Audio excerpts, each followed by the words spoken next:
When I quit my job 13 years ago, I thought that the hardest thing would be all of the logistics, because when I quit, I had no idea like when I would be making money or exactly how. And that was actually the easiest part.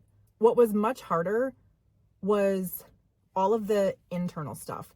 And that is like the real work that it takes to go through a transition like that. So I thought today I'd share with you like what that looked like for me and the different things that I went through so that you can be better prepared and know what to expect if you are thinking of doing something like this. So the first thing is, when most people are planning to quit their job, they think it's going to solve a lot of the major problems in their life. Like they think they're going to have a lot less stress. They're going to have a lot more freedom. They're not going to have to work for a boss that they hate or work with toxic coworkers anymore. And yeah, while that may be true temporarily, it's kind of like putting a Band-Aid on a broken arm. I mean, everybody knows that famous quote, "Wherever you go, there you are." It's like that. So let me give you an example. Let's say at your current job, you are totally overworked. Maybe you feel like your boss or your coworkers take advantage of you and you're always going above and beyond what your job description is and bending over backwards. Well, that could be a sign that you are a people pleaser and don't know how to set boundaries and say no. So quitting your job isn't going to solve that problem in your life, because whatever you do next, whether you change careers and go into a different job that you think you're going to like better, or if you start your own business, no matter what you do, if you are a people pleaser and can't say no, that is going to show up in the next thing that you do.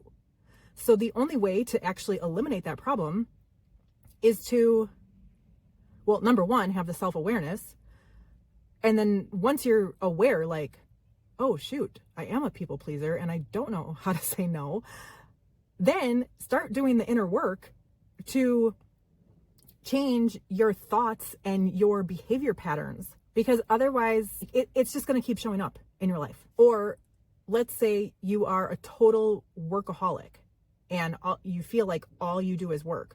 Well, if you think quitting your job is going to solve that problem, and like, let's say you're going to go start your own business, you most likely will continue to be a workaholic, except instead of working for your boss, you'll be working for yourself. And if you're not careful, you could end up becoming the worst boss you've ever worked for. So again, it goes back to identifying the root cause of your problems, because I have learned, and this is just like a life lesson, it's just one of those things, like how Oprah always says, like, what I know for sure. I feel like what I know for sure is that everything starts within yourself. And by everything, I mean like your inner peace, your happiness, joy, all of that can only be found within yourself.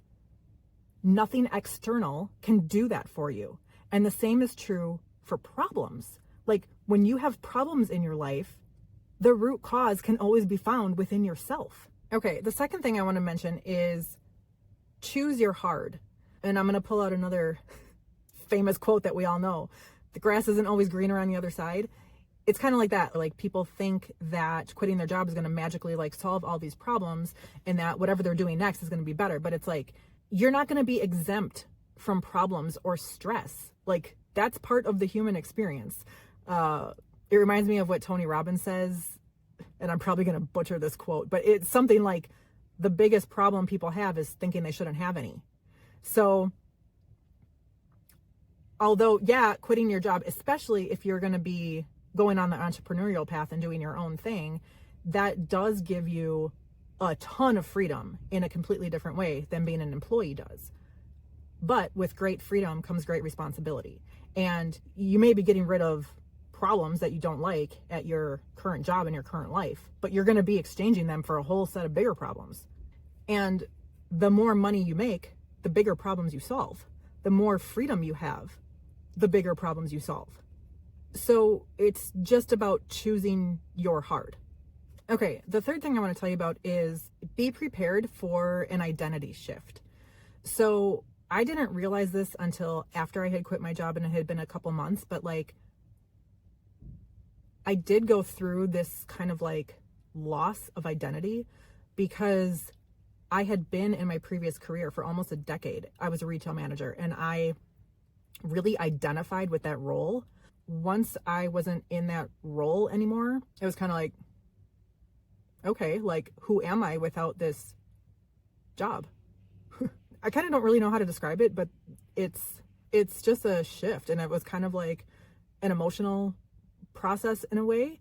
I think part of what helped me really go through that quite easily was that within a couple of months after quitting my job, I did a yoga teacher training in Costa Rica.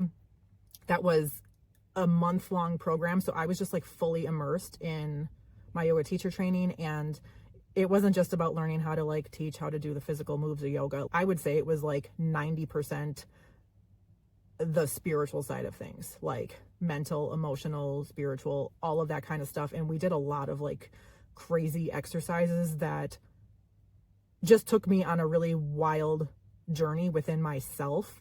And that's when I really learned how to let go of like anything external outside of me, and learned that I am energy in this human body having a human experience, and that there's nothing external outside of me, no role I could play in this lifetime or any material object that I could own that is tied to my identity or my self-worth. And then this ties to the last thing that I wanted to tell you about. And this is more like advice. Like if you are going to be making a big transition, if you're thinking about leaving your job and doing something else, I highly recommend planning for and giving yourself some buffer time.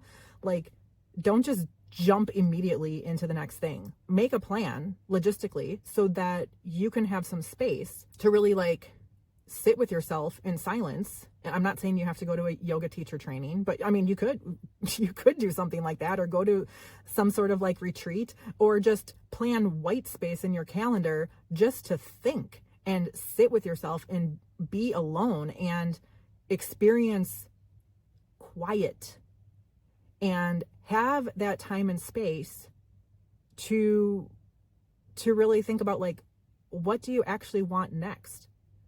Which direction in your life do you want to go?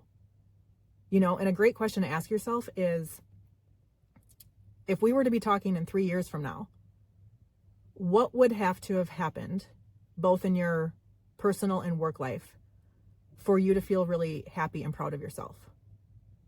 When you think of that, like, where do you want to be? What kind of person do you want to be in 3 years from now? That way you have a direction of where you're going, and then you can reverse engineer it and make sure that you're taking the next step to become that person.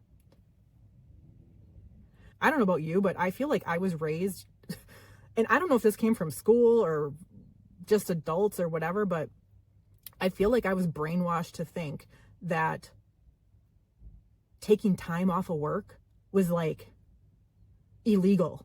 Like, you can't do it. If you have a gap of employment for even 2 weeks or a month, you won't be hireable, because when you go on an interview, then people are going to be like, why do you have a gap of employment? I mean, I remember being like really afraid of that. And I can tell you it's just not true. Like, you can take time off. You're going to be okay. You're not going to fail at life if you give yourself a break. And you don't need to have everything figured out. You just need to know your next step. So if you're thinking about doing something like this, I want you to watch this video next. I tell you the story of what happened when I quit my job and I had no idea when or how I'd be making money next. Thanks for watching. We'll see you in that video.